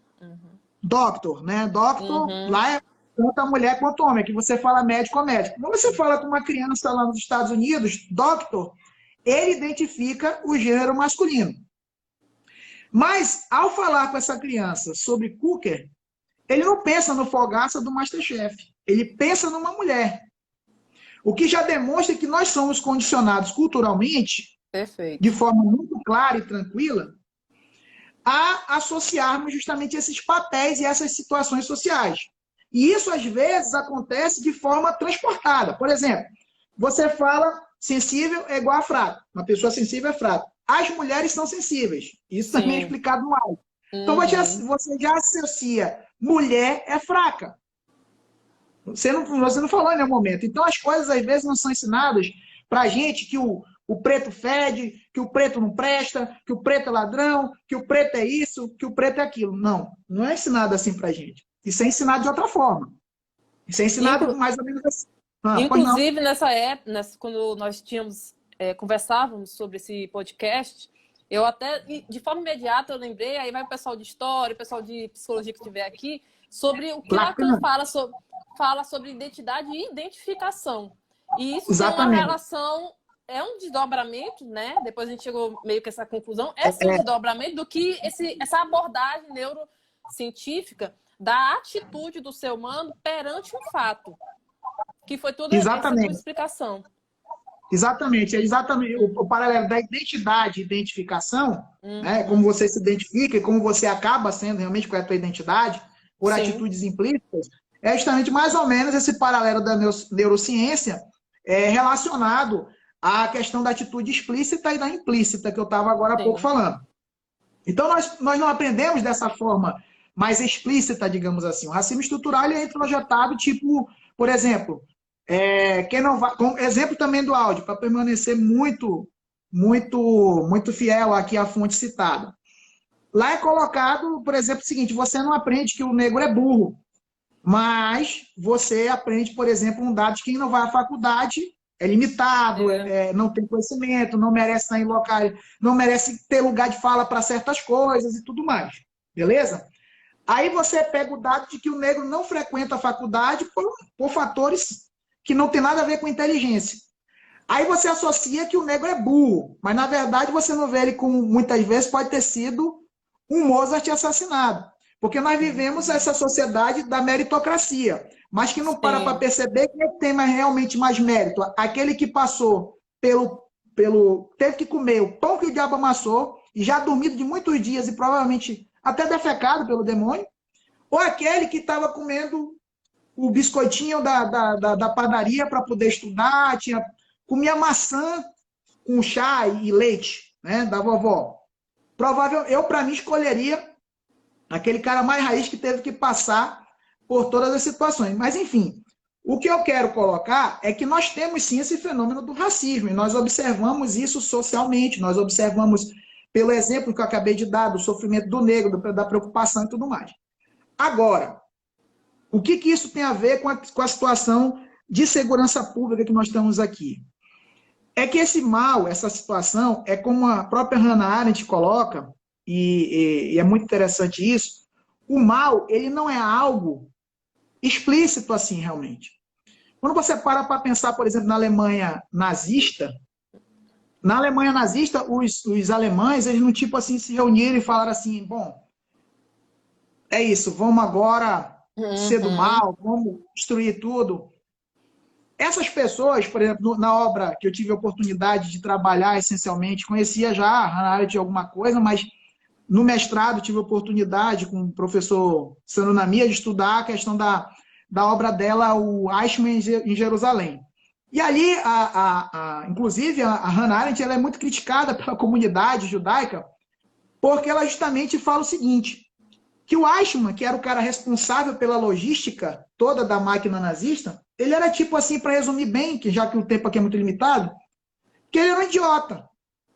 Que ele não tinha nada de espetacular, nem nada demais. E essa questão da legalidade e tal, você observa que a máquina nazista de matar judeus, a máquina de guerra nazista, de maldades, ela se fundou, e esse mal só foi possível, as raízes do totalitarismo, da maldade, elas não estão numa atitude normalmente explícita. O bem é que é radical, no sentido de uma manifestação de lucidez. O mal, ele é banal. Perfeito. O mal, ele vai no flow, como se diz hoje em dia, ele vai na vibe. Tá entendendo? Ele se aproveita dessa naturalização. Então, o racismo, ele é o maior exemplo disso. Dessa maldade que vai no flow, que vai escondida. Então, esse racismo, para a gente perceber, por exemplo, ele é exatamente a antítese do que são os direitos humanos. Os direitos humanos são justamente o quê? Uma pauta básica, mínima, que todo mundo tem que ter de direito, pelo só fato de ser humano. E o racismo vai justamente quebrar isso. Nós temos os chamados crimes de jus cogens. Jus cogens são as normas peremptórias do direito internacional. Nem tudo é reconhecido como jus cogens, mas assim, não se tem uma lista do que é jus cogens. Tem algumas coisas que todo mundo não discute que é jus cogens. E aí nós temos aí o crime de apartheid, o crime de genocídio, e nós temos ainda o crime de escravidão. Esses 3 crimes de jus cogens, indiscutivelmente, eles têm como cerne, como âmago dele, o quê? O racismo. É o conteúdo subjetivo, digamos assim, motivacional. Então, o racismo, ele é a pior coisa que nós temos em termos de direitos humanos. Ele é justamente o que vai justificar atrocidades das mais graves possíveis. Ele é a principal... Pois não, pode falar. É porque eu quero aproveitar a tua fala. Eu fiz esse questionamento para o doutor André e eu aproveito para fazer para o senhor. Porque dentro dessa fala, da identidade, da identificação, e essa identificação não é só do sujeito consigo, e sim com o outro, eu repito o questionamento que eu fiz para ele, para depois fazer um segundo, sobre a atuação dentro dessa identificação, dessa identidade do sujeito e essa estrutura racista que nós temos no Brasil e no mundo, o que isso implica com essa, que eu vejo como uma atuação seletiva da força policial? Bom, vamos até já chegar nessa parte pela questão do tempo, né? Não, pode falar, ainda tem tempo tranquilo. Pela questão, já justamente da gente observar que a sociedade é racista, e aí se nós fôssemos falar sobre isso, não estou falando assim, acusando, você é racista, a questão do racismo estrutural, nós vivenciamos isso, nós temos introjetado na nossa cabeça preconceitos, né? Então nós somos racistas estruturais nesse sentido. É óbvio que a polícia também vivencia isso. E aí há um perfilamento, há uma abordagem, há um tratamento diferenciado, inclusive por policiais que são negros. Justamente, perfeito. Não é porque o negro é negro que ele não é racista. Ele vive na mesma sociedade. E muitas vezes você pega por alguém para fazer o quê? Não, mas o negro também está abordando, o negro está fazendo isso, como uma forma de justificar a permanência disso. Como se, porque quem fez a besteira foi Ciclano ou Beltrano, agora está valendo, está certo agora. Né? Então, nós observamos que o que isso tem a ver com segurança pública? Tem a ver com uma série de coisas. Para começar, por exemplo, não é só uma divisão de classes. Não é só uma divisão de classes, é uma divisão de cores. Por exemplo, o crime do colarinho branco. Isso já começa numa questão de abordagem de segurança pública. Qual é realmente a atuação de segurança pública que nós temos de crimes de corrupção, de crimes com colarinho branco? O que nós temos, vamos falar a realidade, são os GAECos aí, e o MPF e tudo mais, mas o que eu posso te falar é que a reclamação geral em termos de MP é que você vai para um grupo desse, você é soterrado. Você quer acabar com um promotor muito bem intencionado? Castiga ele com trabalho. Não precisa tu botar ele na corregedoria, tu perseguir ele com palhaçada, porque ele vai saber gritar, ele vai saber mostrar esse problema. Então o que você tem que fazer é cortar as pernas dele, cortar o barato dele. Tá entendendo? Então, é assim que funciona. Qual é a política pública que nós temos, então, realmente, com relação a esse crime do colarinho branco, que é o branco que faz? Não, como assim é o branco? Vamos pegar a história, a situação, não vou nem discutir aqui, que seria outra live. A questão da legalização das drogas. Perfeito. Tá? Fale. O exemplo americano. Sempre a questão da maconha é questão de preto lá. Assista a 13ª emenda, tem um documentário na Netflix, muito interessante. Vocês vão perceber, eu já ganho tempo com relação a isso aqui. Tá? Então, o encarceramento em massa de negros em razão do tráfico de drogas, principalmente da maconha e tudo mais. Aí agora vem a legalização das drogas nos Estados Unidos. Então é de você pensar, pô, agora sim, agora a gente não vai ver mais só o preto americano montado na grana com aqueles cordãozão lá e tal, o funkeiro lá, o rapper. Não. Agora a gente vai ver o vendedor de maconha, porque eles estão com a parada, eles têm um canal. Não aconteceu isso nos Estados Unidos. Nos estados onde isso aconteceu, você vai ver que agora os vendedores de maconha que estão montados na grana são os brancos. Justo. Nova York, nós observamos o quê? Qual é a discussão lá hoje? É que a comunidade negra já está dizendo o seguinte, olha, meu irmão, se a gente quer legalizar aqui, vai legalizar. Só que, não, mas a gente vai ver uma forma para vocês também entrarem. Isso é mentira. Essa mentira vocês já contaram nos outros estados. Eu agora quero uma indenização aqui grande. E o impasse é esse em Nova York, até a última informação que eu tenho. Então você observa que, como que não há uma discussão nesse sentido? Não há essa divisão, quer dizer. Como que não há divisão nisso daí? Então, assim, você observa que, primeiramente, a política pública precisa ser modificada, precisa existir realmente para aparelhar de tal forma que o Ministério Público possa realmente atuar de uma forma segura para investigar esses crimes. Porque a polícia já é feita de uma forma tranquila, que por estar vinculado ao Poder Executivo, que é mancomunado com o Legislativo quando é para fazer as coisas que não prestam, estou dizendo que todo mundo é assim, talvez na França, no Brasil não, nós não temos histórico de corrupção no Brasil. Aí você observa que, nessas situações, a polícia não vai. Por quê? Porque ela não tem condição, realmente. O cara vai pegar o dele. O delegado vai pegar o dele. Não tem como. Uma das preocupações quando você vai fazer uma operação é com vazamento. Até porque se o policial não vazar, o que será que vai acontecer com ele? Certo? Sim. Então, isso é num nível alto. Então, se eu falo, primeiro, em termos de políticas públicas, de segurança pública e racismo, nós não temos políticas públicas, nem nada para pegar esses caras. A nível de, você observa, qual é o crime do pobre, onde está a massa negra? É o direito penal subterrâneo. Sim. É o direito penal subterrâneo, aquela coisa tosca, o cara vai ali na parada de ônibus, põe a arma na tua cara e pega um celular. Para esse crime aí, a ideia de prova é muito tranquila. É a testemunha, é o vídeo, não sei o que e tal. Para a corrupção é outra história. Para a corrupção é outra história. Nós não estamos nem acostumados com a análise de prova, que independentemente de críticas que se tem a Lava Jato, etc. e tal, que também aqui não é o momento da live para se discutir, sim, mas realmente a abordagem é outra. A teoria das provas assume outra feição nesse momento aí. E cabe um adendo que, sim, eu não vou dizer sempre, mas em grande maioria, quando você pega um inquérito policial sobre crimes como roubo, furto, você pega um TCO de posse de drogas, pega um 33 da lei de drogas, tráfico, você sempre tem como base de prova o depoimento do policial. Chegar nessa parte, nesse nível aí ótimo. Agora. Que é nesse nível aí que é realmente o mais importante aqui nessa abordagem, que está mais no cotidiano.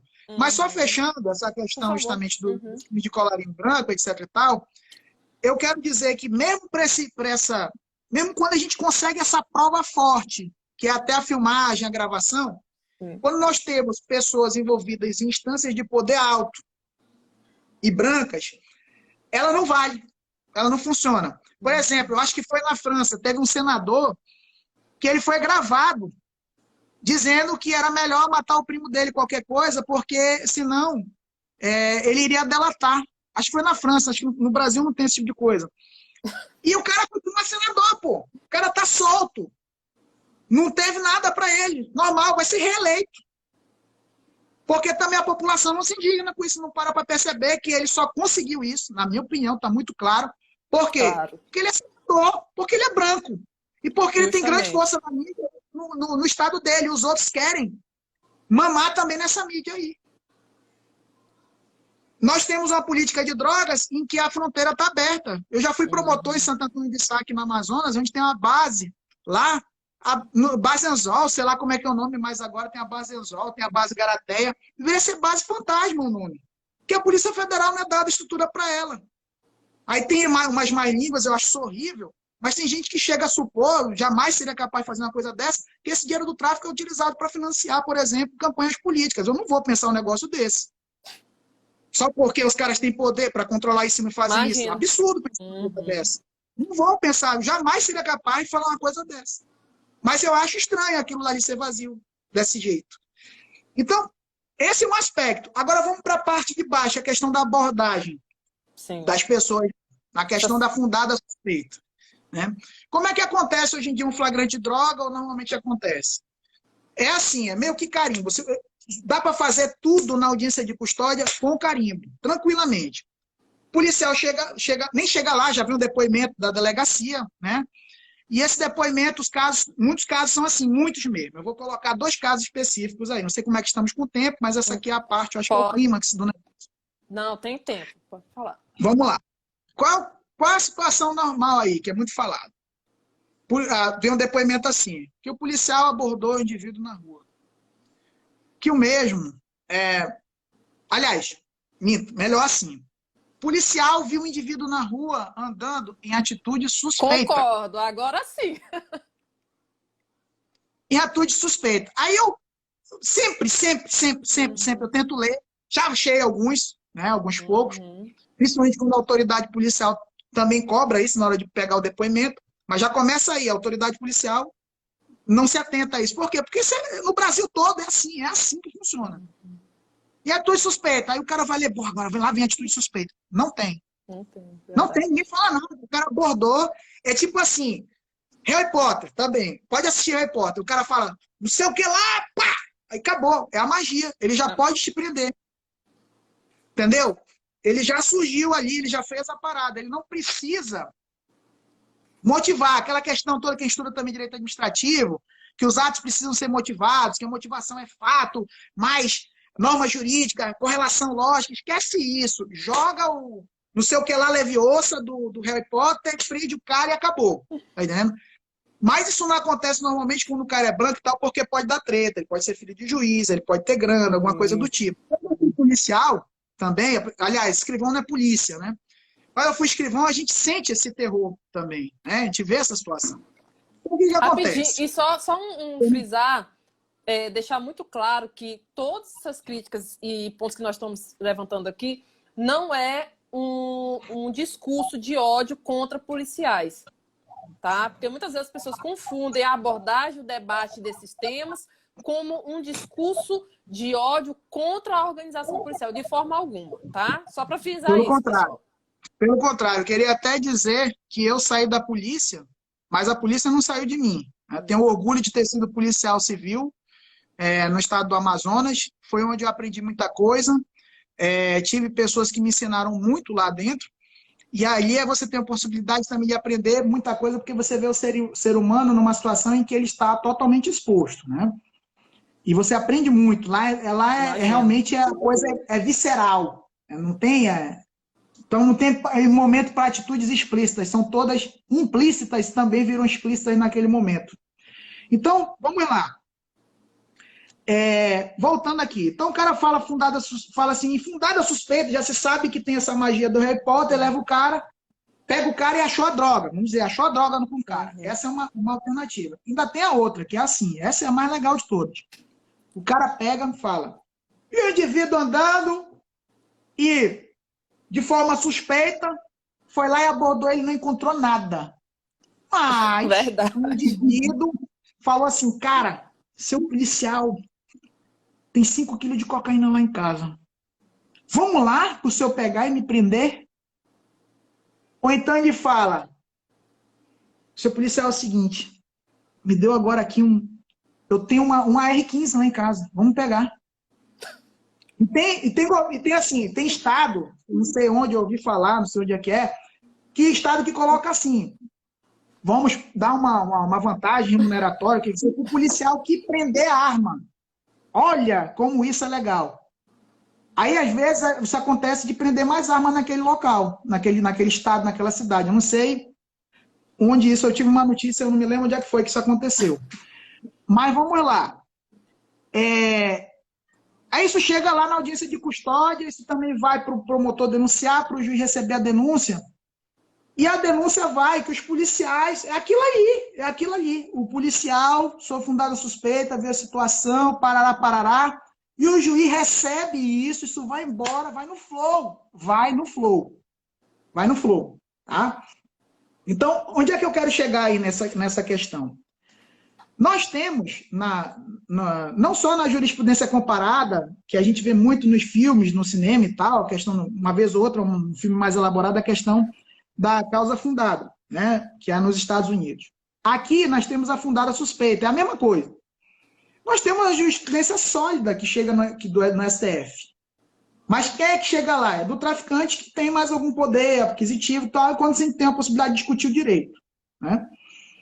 Nessa situação, nós observamos o quê?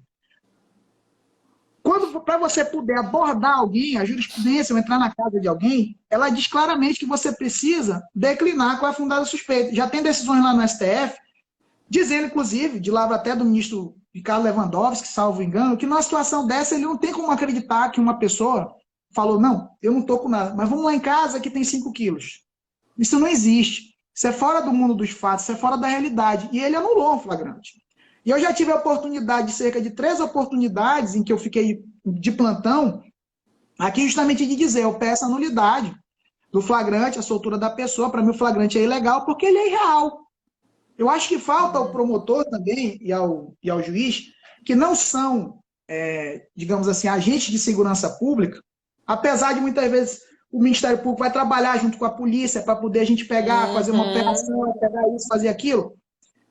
O fato é que nós não somos agentes de segurança pública, nem o promotor de justiça, nem o juiz. A nossa função é outra. E nem também o policial que vai atuar de acordo com o direito. Os atos administrativos precisam ser fundamentados. Então, ele precisa declinar o que é essa fundada suspeita. De início, para que também a autoridade policial diga por que ratificou a voz de prisão, o auto de prisão em flagrante. A prisão em flagrante é um ato administrativo, prerrogativa da autoridade policial.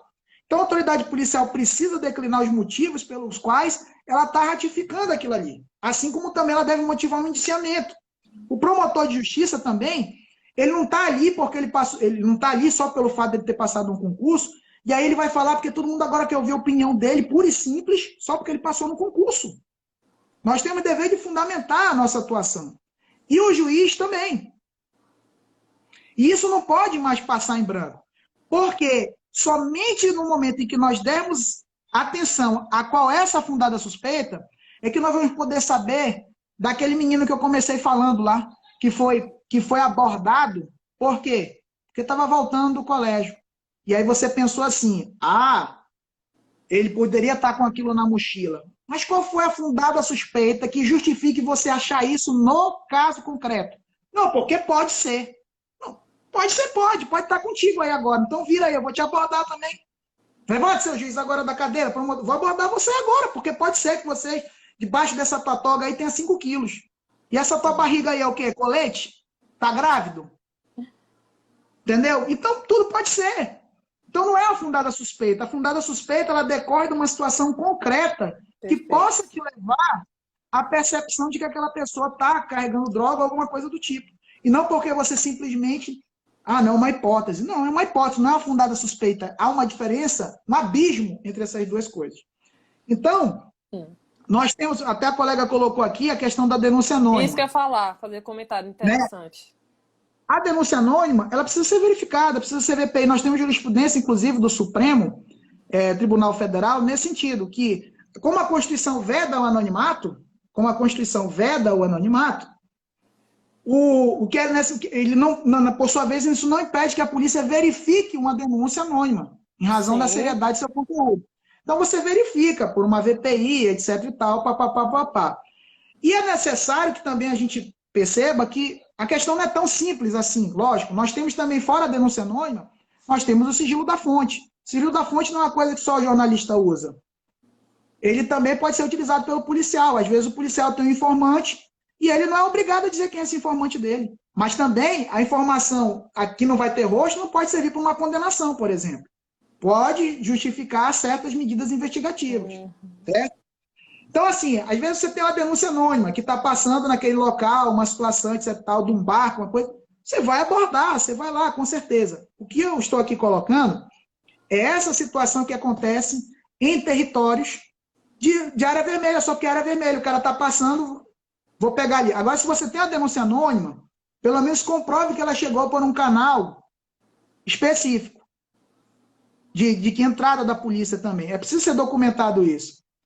Porque senão fala assim, não, eu recebi, já vi uma situação, inclusive recente, em que o cara fala assim, recebi por WhatsApp uma denúncia. Pô, se ele recebeu por WhatsApp, ele pode pelo menos juntar isso aos autos. Quem é que não dá um print hoje, não coloca um negócio desse nos autos? Não tem isso nos autos. Cadê essa denúncia anônima? Foi de quem? De como foi? A anônima ninguém vai saber de quem foi, mas cadê realmente essa denúncia? Quais foram os termos que ela colocou para ver se tu tinha? Uma verificação da procedência dessa informação vai ser válida. Né? E aí pode ser que ela já chegue num flagrante e aí azar para quem está com a droga. Mas não vai existir para mim, continue não existindo uma situação que é frequente, em razão de uma VPI, você aborda o cara, não acha nada com ele e fala, rapaz, agora me lembrei, bora lá em casa, tem 5 quilos. Essa não existe. Essa Doutor não Armando, existe. deixa eu perguntar uma coisa. Eu vou jogar algumas informações. Primeiro, tem um movimento que começou nos Estados Unidos, não começou esse ano, muitas pessoas pensam que começou esse ano, que é o Black Lives Matter. Black Lives Matter. Que significa vidas pretas importam. Após esse aumento de pessoas que vieram a abraçar o movimento, surgiu um movimento contraposto que se chama Blue Lives Matter, que são vidas azuis importam. Porque o fardamento policial norte-americano ele é azul escuro. E era no sentido de dizer, tá, as vidas negras importam, mas a vida dos policiais importa também. Junto desse contexto, eu trago ainda um debate que tem criado força, que é quanto à força policial. Eu tenho que é necessário o reformismo da força policial ou o abolicionismo. Então, dentro disso, eu queria que o senhor conversasse um pouco, porque são dois temas que agora, dentro da política de segurança pública, eles vieram à voga com força. Por exemplo, eu não via antigamente, dentro da seara do meio jurídico, a discussão sobre abolicionismo. E tampouco o reformismo, que é mais brando, por óbvio. Mas eu queria que o senhor falasse um pouco sobre isso, por favor. Vamos lá. Com relação mas a tua abordagem é com relação à eliminação do quê? Do direito penal, o abolicionismo ou das forças policiais? O abolicionismo que tem sido colocado dentro da força policial é o abolicionismo da força policial. Iniciou com um movimento que falava sobre o reformismo, mas esse que eu falo é da força policial, não é nada referente ao direito penal. Ele continua existente, mas eu tenho uma abolição dessa força policial. Tá. As propostas todas devem ser, obviamente, discutidas e muito bem estudadas. Mas hoje, eu acho assim, nós vivemos uma época pós-moderna, onde o que vigora realmente é o quê? É um discurso sempre de destruição. Para você criticar, para você destruir, é uma maravilha. Então, por isso que também a minha preocupação aqui não foi só falar, não estou tacando pedra na polícia, falei que o exemplo específico, que a invisibilidade dessa questão passa pela polícia, passa pelo promotor, passa pelo juiz. Tá? E coloquei como solução a gente passar a dar atenção à expressão fundada suspeita, cobrar. Qual foi a motivação dessa abordagem? Essa é a questão que eu coloquei já como solução. Nós darmos atenção a isso, realmente crítica, como ponto importante. Tá? Esse é uma solução. Então, assim, quando você vem criticar, não, a polícia é o mal. A polícia é o mal. Será que é realmente? Ou o problema é justamente a necessidade de uma reforma da polícia? E se é para eliminar a polícia, qual é a solução que você vai dar? Essa é a grande questão. Porque, veja bem, direitos humanos, as pessoas às vezes confundem e pensam que direitos humanos é uma atividade só de liberar todo mundo para fazer o que quiser acontecer. Mas, se nós formos observar, por exemplo, o histórico da Corte Interamericana de Direitos Humanos, as punições que os países latino-americanos receberam são icônicos, inclusive os 3 primeiros casos hondurenhos, e o Brasil mesmo, nós não somos condenados, nós temos questões indígenas também e tal, mas essencialmente nós somos condenados pela falta do dever de investigar e punir.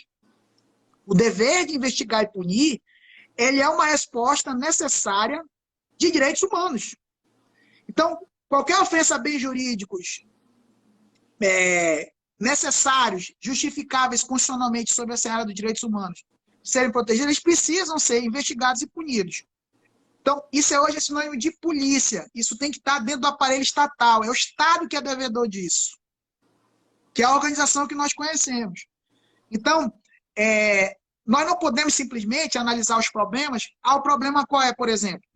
Eu assim, não estou falando a favor aqui das drogas. Acho que a questão das drogas precisam muito ser discutida, porque não cabe aqui. Mas eu vou colocar o seguinte. O problema são as drogas. Nós precisamos acabar, então, com o crime de tráfico de drogas. Aí realmente acaba o encarceramento, é lógico. Mas quem fala de um abolicionismo penal no tráfico de drogas, pessoas que procuram estudar mais, não falam somente isso. Do dia para a noite é para mais.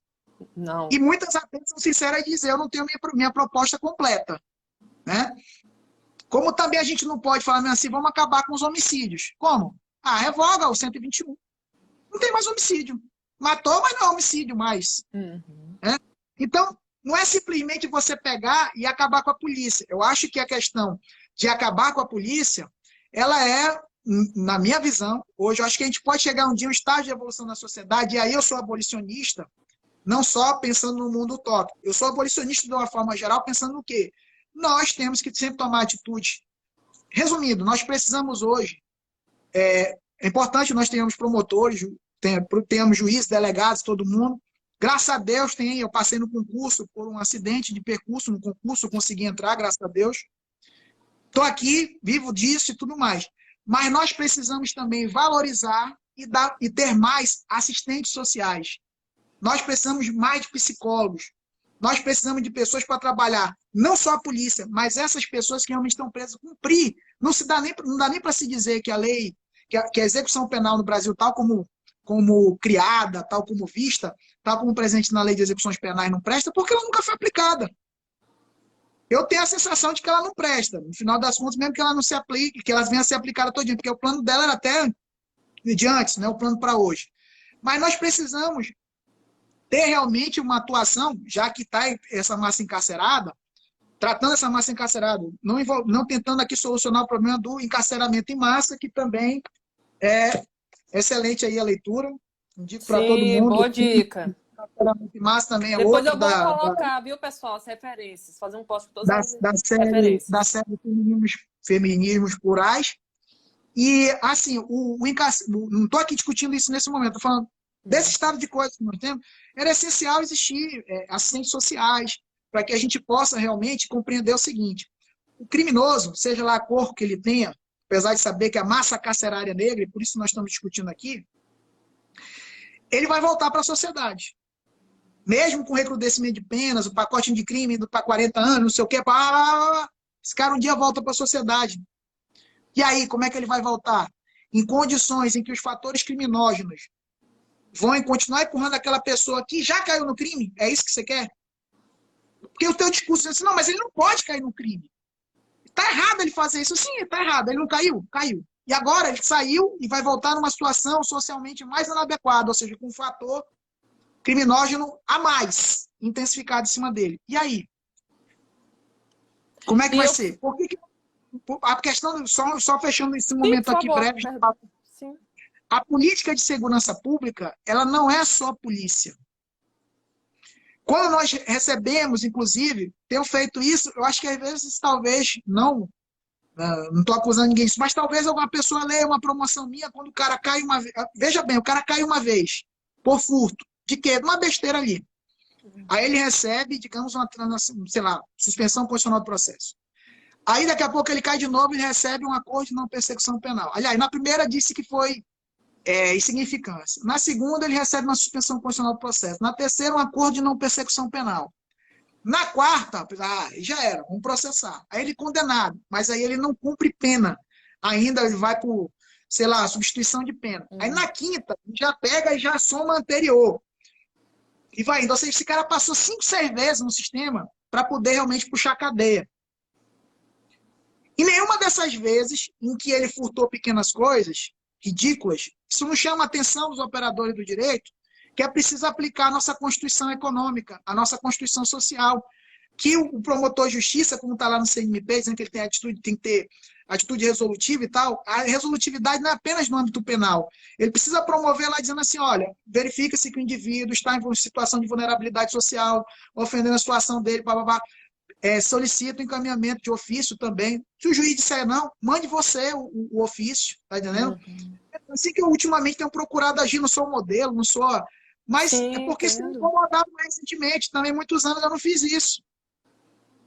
Então, eu acho que a gente precisa aprender mais coisas nesse sentido, porque também se o operador do direito não parar para perceber que os novos movimentos daqueles que são oprimidos e tudo mais, está percebendo que essa engenharia do direito muitas vezes está sendo perversa, apesar de, eu aqui estou querendo dizer o seguinte, nós temos instrumentos para mostrar que o direito, que é o que nós temos hoje, o direito vai ser o quê? Vamos jogar dado para decidir quem está certo e quem está errado? Qual é a solução? Então, o pós-modernismo é muito bom para atacar o pau nas instituições, dizer o que não presta, que o Estado é isso e aquilo. Mas nós precisamos perceber o seguinte, o estado da arte que nós temos é esse hoje. Então nós temos que, já que é isso, enquanto não vem a proposta nova, vamos seguir com o que nós temos de forma melhorada. O próprio capitalismo se adapta, ele faz concessões. Por que nós, aqui, dentro do direito, numa visão de uma Constituição cidadã, tendo também o controle de convencionalidade, com várias normas de direito internacional, nós vamos tomar atitudes decentes, pautadas em argumentos jurídicos densos, como, por exemplo, esse encaminhamento à assistência social. Mas aí o promotor também manda, às vezes com um projeto de educar, como nós temos aqui, para a CIAPA, para isso, para aquilo, mas nós não temos ainda assim um projeto forte, realmente, de ressocialização, de pegar esse cara aí. Qual é o projeto para esse cara que está na rua, que não tem dignidade e que comete esse furto assim?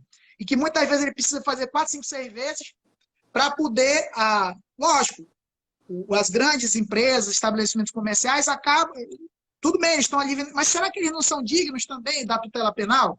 Porque muitas vezes a gente vê um argumento vendo assim, não, mas também tem o princípio da significância. Ok, mas depois de 5, 6 vezes, o cara não vai responder?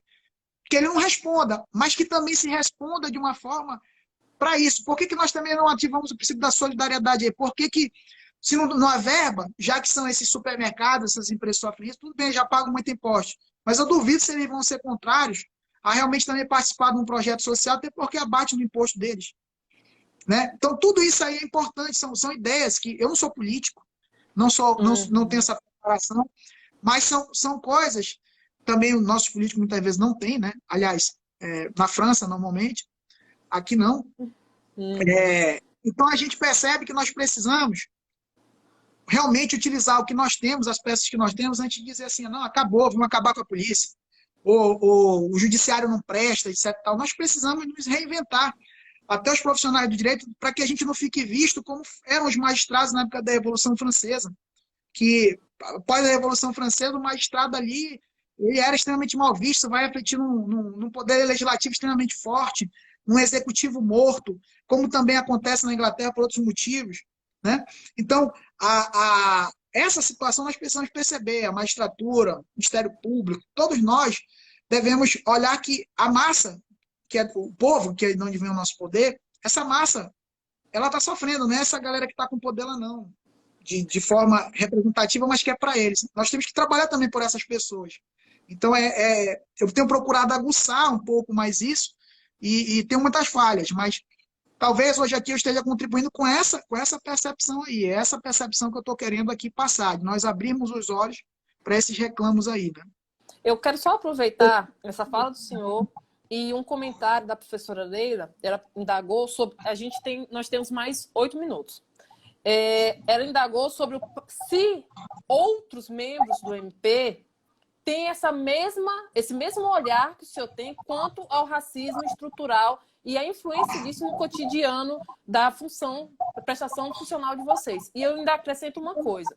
Por exemplo, na vivência do senhor, o senhor verifica com outros colegas, por exemplo, no caso clássico de drogas, em que geralmente uma mulher é presa e tem constando que essa mulher tem filhos e não há a preocupação do membro em fazer um simples ofício para o CREAS da cidade para que aquela família seja inserida num programa como o PAEF. Então, o senhor entendeu? Então, fale rápido um pouquinho sobre isso, por favor. Inclusive, a legislação, ela hoje em dia coloca como perguntas do interrogatório justamente essa pergunta, sobre se você tem filhos, se eles têm deficiências, etc. E tal. É para isso. A ideia é essa. E o que eu quero dizer também é o seguinte, a minha preocupação vai além disso daí. Isso já era para ter automaticamente uma atuação, que eu estou dizendo que não há política pública para isso. Isso é política de segurança pública, não é de mera assistência social. Não existe um lugar onde, nessa questão, nessa situação, nesse contexto que nós estamos discutindo, não existe um momento onde acaba a assistência social e começa a segurança pública. Elas estão juntas. Estão juntas, justamente. O que mais me preocupa é que, se nós tivermos uma política pública nesse sentido, a minha preocupação é que ela não fique apenas naquela situação do carimbo, já mandei o ofício, acabou. Nós precisamos ter realmente uma política pública séria com relação a isso. Eficiente. Que vai realmente no cerne do problema. Irmão, qual é o seu problema? Vamos lá. Vamos ver qual é a tua situação social. De ter programas sociais, não só de geração de emprego, mas colocação dessas pessoas em emprego. Ah, nós temos alguma coisa, todo Estado deve ter, mas isso deve ser mais forte. Isso deve ser não só as políticas desencarceradoras, que também são importantes. Eu acho excelente, por exemplo, você botar num estelionato, que agora é preciso representação. Tá? Por que isso não está no furto também? Porque o estelionato quem faz às vezes é o... Entendeu? É o filho lá do cara. Ótima colocação. Não está no furto. Né? Para os crimes tributários, que roubam muito e vão influenciar em todas as políticas públicas. Por pior que seja esse crime tributário, o cara pagou, acabou. Sim. Entendeu? Então, assim, tudo isso tem que ser pensado, tem que ser discutido. Não é uma mera... Não, agora todo mundo solto, né? Quem me conhece no Ministério Público sabe que isso está longe de mim. É importantíssimo e nem aqui estou frisar falando isso aí. E nem aqui estou querendo dizer que matou tem que ficar solto. Pelo contrário, eu acabei de falar sobre o dever de investigar e punir. Boa parte do meu tempo aqui na capital, que eu estou convocado para cá, foi no tribunal do júri. Às vezes saindo do júri 5 horas da manhã e voltando para a audiência 9 horas da manhã, porque faccionado assassino, movimento. Esse é o problema também do tráfico, que tem a ver com uma série de coisas. Eu estava ali prendendo um traficante assassino. E isso fomenta, o problema vai gerando outro. Ó. Morte de faccionados. Aqui no Amazonas, como eu costumava dizer no tribunal do júri, nós temos que criar aqui até uma outra modalidade qualificada, que é só aquilo que tem ali, morte cruel e tal, passou aqui, já vai além. Nós deveríamos ter, é muito comum se falar que fuleiragem e tal, mas deveria ter um homicídio qualificado por afuleiramento. Porque o cara cortado a cabeça, o braço, entendeu? É uma desgraça. Né? Então, homicídio qualificado por afuleiramento. Isso teria um sentido até aqui. Então, o problema é complexo. Essas pessoas aí, para chegar a um nível desse também, ninguém para, tá com pena do bandido, não. Mas como é que uma pessoa chega a um ponto desse? Nós já paramos para pensar? Todo mundo para pensar como é que aconteceu o nazismo. Por que a gente não para pensar se não é a banalidade do mal que essa pessoa está exposta, inclusive no ambiente carcerário? Doutor na vida Armando, dela, nos territórios dela? vai encerrar, está contando que tem 55 segundos. Eu vou encerrar, eu vou voltar para exatos 10 minutos, só para agradecimentos e também para o senhor finalizar essa fala, porque está todo mundo pedindo, continua. O senhor está dando uma aula aqui. Obrigado. Então, pessoal, primeiro, a segunda parte, esses outros 10 minutos eu não vou salvar. Obrigado, doutor Armando, tá? Vou voltar já. E esse vídeo vai ficar encerrado aqui, tá bom? Obrigada para todo mundo. Tchau.